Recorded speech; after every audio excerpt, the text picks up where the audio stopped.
Ate Ga. Si Ate Ga.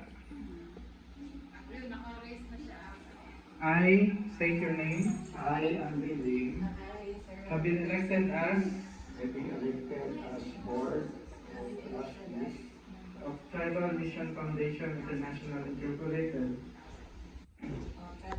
of Tribal Mission International Incorporated, Do solemnly swear to uphold the vision of TMFII, do solemnly swear to uphold the vision of TMFII, which is mobilize indigenous-led movements towards holistic community development. which is mobilizing indigenous to mobilize movement toward indigenous holistic community development.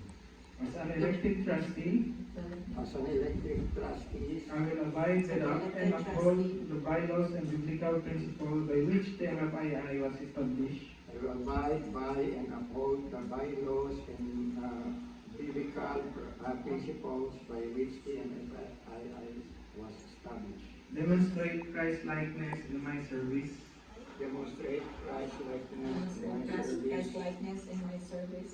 promote, support, and participate in its programs, Promote, support, and participate Promote, in support, its and program. participate in its programs. uphold the welfare of the indigenous people. Uphold the welfare of Uphold the the welfare of the indigenous people. I consider my duty as an expression of worship to God and a demonstration of my calling as a follower of Christ. I consider my duty Consider as my an duty as an expression of worship to God and a demonstration of my calling as a follower of Christ.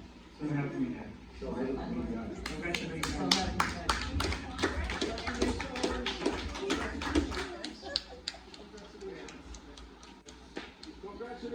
Congratulations!